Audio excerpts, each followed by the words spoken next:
porque ya estaba apareciendo ahí Fernando Atria, que está con nosotros esta mañana para conversar sobre muchas cosas. Hola Fernando, ¿cómo estás? Hola Alejandra, muy bien, gracias. Mauricio, Daniel, Qué un gusto bueno estar aquí de nuevo. Siempre un gusto conversar contigo y además hoy día vamos a conversar, por supuesto, cómo no, sobre el tema del retiro del 10% o hasta un 10% de lo que uno tiene en su AFP, lo que ha sido, pero ya de verdad como una bomba que explotó en las manos de muchos y que hoy día están todos conversando, comentando. Y cuando digo todo me refiero a la gente que está en las calles, que te pregunta, ¿no es cierto?, que quiere saber más, cuáles son las alternativas. ¿Es cierto lo que dice un lado? ¿Es cierto lo que dice el otro? ¿Es cierto que es posible que el crédito del gobierno sea mejor o peor? Son dudas y muy razonables, ¿no es cierto?, que cada chileno y chilena tiene en su casa, o personas que viven en nuestro país también en estos momentos. Entonces, es muy interesante conversar contigo, que eres un hombre que ha estudiado esto durante muchos años. Antes de que nos diga, también quiero plantearle lo que dijo Carlos Peña, también lo que dijo Carlos Larraín, y también, por último, decir que me carga que tenga esa cantidad de libros atrás y me da una envidia terrible. Más que yo los tengo tuyos. Aquí estos libros y él tiene... Mira, tiene el segundo piso del libro, lo odio. Tercero y cuarto incluso. Pero imagínate, sube al segundo piso a buscar el libro, una cosa que... Una envidia que le tengo, pero bueno, ya te lo he dicho varias veces y te lo seguiré diciendo. Bueno, gracias Daniel. Ya, cuando quieras puedes venir a buscar libros, dile. Bueno, yo los presto, por supuesto. Sí, pues, Claro. verdad. Oye, que vale. Ya que están sacando pique y cosas así, yo voy a mostrar, porque me han escrito mucho por redes sociales para que habían venido a ver mi polerón y yo justo me lo saqué, sí, un polerón de la Mujer Maravilla, obviamente, soy Wonder Woman. Lo muestro de nuevo, ya. Oye, Fernando, bienvenido a La Voz de los que Sobran, muchas gracias por estar nuevamente con nosotros. Nos encanta conversar contigo y en esta ocasión, por supuesto, que el tema que nos convoca es el que tiene que ver con esta posibilidad. Falta mucho todavía, se conversó en la Cámara de Diputados, pero de todas maneras yo creo que fue bastante novedoso e histórico que haya logrado estos 3/5, ¿no es cierto?, de aprobación en la Cámara. Ahora se fue a comisión mixta. Partamos de conversar sobre eso, Fernando, de lo que viene, porque hay mucha confusión sobre eso. Hubo gente que llamó a la AFP porque querían retirar sus fondos ya, creyendo que esto ya era ley. Entonces, expliquemos un poquito en qué quedó esto. No, en términos de su tramitación, aquí vale la frase de Churchill: esto no es el fin. Esto no es ni siquiera el principio del fin, esto es el fin del principio. Me encantó. Muy ¿No? O sea, se aprobó en general, ahora tiene que ser discutido y aprobado en particular. Entiendo que ya se reunió la comisión de la Cámara de Diputados para discutirlo en particular, y eso debería llevar a que se vote en la sala el proyecto en particular la próxima semana, supongo. Yo escuché al diputado Walker diciendo eso. Si la sala lo aprueba, que podría rechazarlo, por cierto, la sala vota cada artículo y entonces de ahí sale un proyecto aprobado que es despachado por la Cámara al Senado, y en el Senado se repite todo esto mismo. O sea, hay una votación en general, va a la comisión, votación en particular. Si el Senado lo aprueba y aprueba el mismo texto que aprueba la Cámara, entonces queda despachado por el Congreso y se le envía al presidente de la República. Aquí hay un dato bien interesante: el presidente de la República puede vetarlo. Wow. Y si el presidente lo veta y el Congreso insiste, ¿qué pasa ahí? El presidente tiene que llamar a un plebiscito. No, ¿en serio? Ese es el único caso de plebiscito contemplado en la Constitución de 1980, que es para una reforma constitucional vetada por el presidente de la República ante la insistencia del Congreso. El Congreso, por supuesto, el presidente puede allanarse y promulgarla, o puede llamar a un plebiscito. Así que en rigor, o sea, yo creo que no creo que esto pase, pero la verdad es que todas las predicciones acerca de lo que uno cree que puede pasar en este momento están todas suspendidas, ¿no? En rigor, podríamos tener un plebiscito sobre las AFP. Qué increíble. Increíble. No, pero sería bueno, sería muy bueno, porque el batatazo... Sí. Bueno, yo creo que hoy día la indignación ciudadana se concentra en dos cosas. Una es la política institucional, el Parlamento, los partidos, etcétera, el gobierno. que se refleja en la Constitución, y otra son las AFP. Porque las AFP yo creo que hoy día, porque eso, o sea, lo que pasó anteayer, tiene tantas, como le dicen hoy día los periodistas, aristas, ¿no? O sea, hay mucho que decir. Una de las cosas que hay que decir es la pregunta que decía Alejandra, ¿por qué esta propuesta del gobierno no es considerada más atractiva que sacar los fondos? Porque podría ser más atractiva. Yo creo que tiene que ver con que ya nadie cree nada. Es decir, sí, claro, hoy día el gobierno me dice que es un crédito contingente al ingreso, que a los 4 años no voy a tener que devolver nada más y todo, pero yo sé, dice la gente, creo, yo sé que cuando llegue el momento y yo lea la cuestión, va a aparecer alguna letra chica que voy a tener que leer con lupa y que me van a encalillar de nuevo. Exacto. Y de hecho, el propio gobierno lo ha fomentado esa idea, porque fíjense usted, primero fue el IFE, ¿no? El IFE, el ingreso familiar de emergencia. Y la diputada Hoffman diciendo que no querían que las personas dependieran del Estado, y por eso tenía que ser bien bajito. Claro. Después fue el IFE 2.0, después fue el IFE Plus. Entonces, después será, no sé, pues el IFE Platinum, y después el IFE Premium, y después Platinum Premium, ¿no? O sea, es ridículo. Es un gobierno que va detrás, siendo arrastrado para defender a la AFP o para defender a las compañías, en vez de ir por delante preguntándose cómo apoyar a todas las personas a las cuales se les está pidiendo por razones sanitarias y justificadamente un esfuerzo enorme. Pero hay una indolencia e insensibilidad increíble. Perdona, Mauricio. No, al contrario. Gracias a ti, porque lo que tú estás diciendo es correctísimo. De hecho, la nomenclatura que tú señalas es tan decidora, ¿no?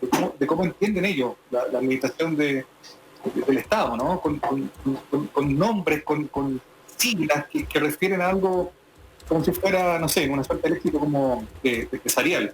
Pero me pregunto, no lo quiero preguntar así de verdad. Yo sé que soy impopular, pero yo encuentro que la idea de sacar un concepto que ahora para afectar la crisis y para tener algo de liquidez es así, desde arriba, una mala idea, digamos, ¿no?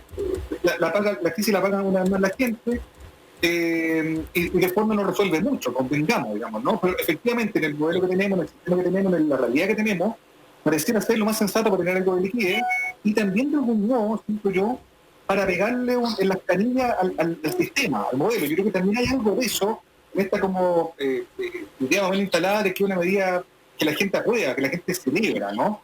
Ahora, me pregunto si no estaremos celebrando muy poco, digamos, ¿no? A raíz de lo mismo, ¿no? Porque aparentemente, como una cosa más estructural, más de fondo, no hay nada muy resuelto ni nada decidido. Entonces, quisiera como que tú nos ayudaras a poner en perspectiva. Yo entiendo que lo que se votó hace 2 días es más simbólico que efectivo, es más significativo por lo que simboliza que algo real. Técnicamente, que la gente que va a ganar una pensión miserable puede sacar 10 horas para tener algo de liquidez, yo encuentro que es una mala decisión, digamos, pero también entiendo que es razonable para los tiempos que vivimos y por lo que significa, insisto, es como pegarle un espolonazo, por así decirlo, a este sistema, a este modelo. ¿Tú lo interpretas de la misma manera? ¿Tú crees que efectivamente ahí está lo valioso de lo que pudimos ver hace 2 días? Yo por eso decía que lo que pasó anteayer tiene muchas dimensiones en las cuales tiene que ser conversado. Yo estaba ayer en un matinal. Ya, mira, ya te estoy invitando a los matinales tradicionales ya. Bueno, ya se lo han invitado otras veces. Sí, sí. Quiero decir, estaba en otro matinal, claro.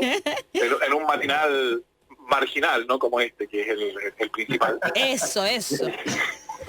Y estaba ahí, apareció el diputado Jaime Bellolio y decía, porque las personas que votaron, los diputados que votaron por este 10%, la izquierda, no le interesan las personas, lo que le interesa es trizar el sistema de pensiones, así como denunciando.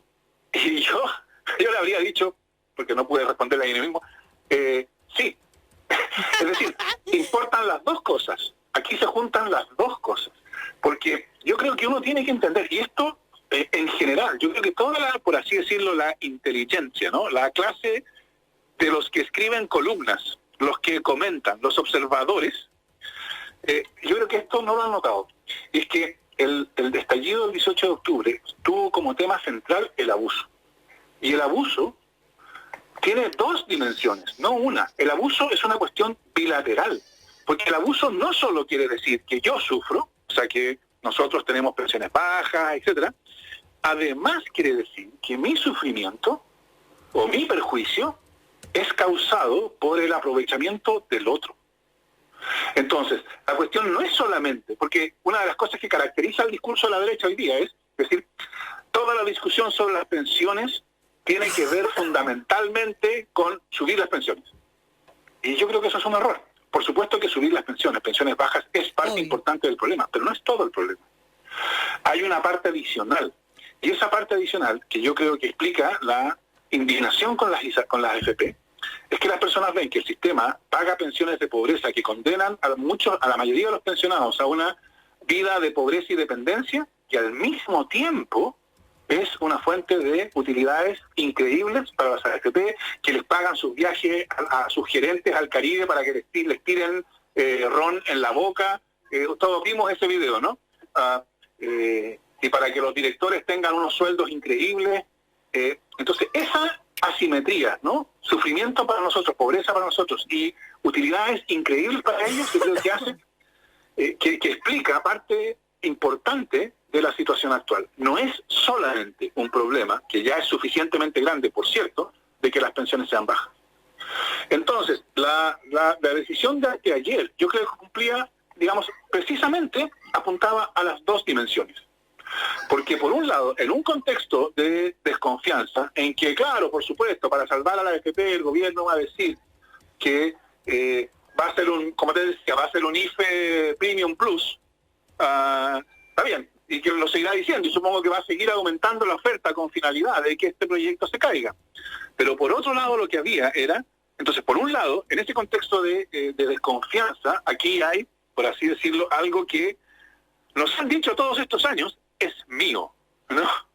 Claro. Aquí yo creo que lo que pasó el anteayer fue una suerte de el neoliberalismo recibiendo una sobredosis, ¿no? Porque este argumento de es mío, así que no me hueveen, yo lo saco cuando quiero, bueno, es una sobredosis de neoliberalismo, por un lado, pero por otro lado, hay una cuestión de por fin esta indignación ciudadana, en general contra el abuso, pero en particular contra las AFP, por fin la política institucional se da por aludida, porque es cosa de pensar, ¿cómo lo ve esto la gente, lo que alguna vez yo le escuchaba al sociólogo Manuel Antonio Garretón llamar la gallada? ¿Cómo lo ve la gallada? Me gusta. ¿No? Lo ve, o sea, desde casi una década, ¿no? Hemos habido distintas manifestaciones contra la AFP, cientos de miles de personas marchando contra la AFP, ¿no? La AFP como institución despreciada por buena parte de la gallada. ¿Y qué es lo que ha hecho la política institucional? O sea, recuerden lo que estábamos discutiendo antes del 18 de octubre. Partimos discutiendo con un proyecto de este gobierno, aumentar en 4%, en 4 puntos el ahorro individual y que lo administraran las mismas AFP. Después, claro, el ente, por cierto. No, la discusión era cómo iba a ser ese ente. Pero la política nunca se ha tomado, nunca ha sido capaz de ser reflejo de esa indignación ciudadana con las AFP.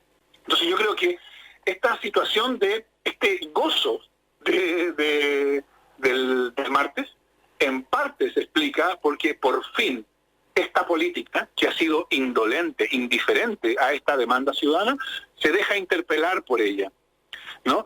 Y claro, todavía escuchamos, como ustedes mismos lo decían, todo este argumento, que es el argumento al cual nos han tenido acostumbrados por 30 años, que dejarse interpelar por las demandas ciudadanas es populismo, demagogia, irresponsable, etcétera. Que lo genuinamente democrático es escuchar a José de Gregorio, a Nicolás Aizaguirre, a no sé, a los economistas controlados. Es en la distorsión completa que ha creado la política binominal, lo que es democrático y responsable es escuchar a los doctorados en economía. Me encantó. Oye, yo tengo una explicación para eso. Tengo una explicación para eso. El modelo neoliberal. Y hoy día vamos a entrevistar al modelo neoliberal. Ustedes no crean que esto es un chiste. No, vamos a entrevistar de verdad al modelo neoliberal. Vamos a entrevistar a un modelo.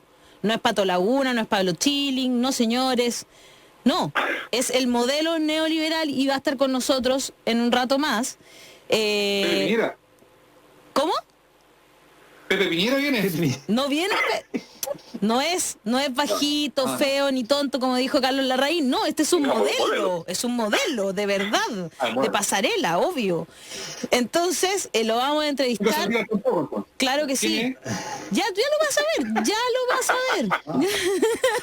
Ya lo vas a ver. Oye, lo que pasa es que vamos a seguir conversando de la AFP con Fernando Atria, pero a esta hora nosotros tenemos que hacer una pequeñísima pausa, tanto en la radio, la 94.5 FM, como en nuestro canal, el 48.1. Tenemos algunos problemas técnicos hoy, queremos disculparnos por eso, pero también nos pueden ver a través de tantas plataformas. Recuerden que pueden entrar a radiosach.cl, pueden entrar a la voz de los que sobran.cl, pueden vernos también a través de nuestro Facebook, de nuestro YouTube.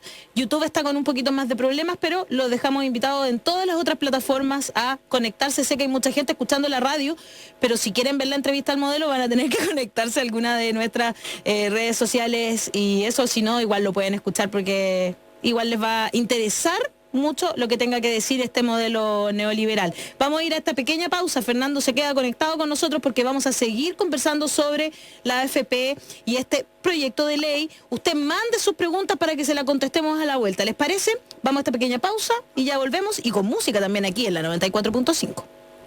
Los comunistas de la Casa Comuna, soy yo, el modelo neoliberal. Mañana voy a estar conversando con Ale Valle en La Voz de los que Sobran. Espero puedan acompañarme. Les mando un beso.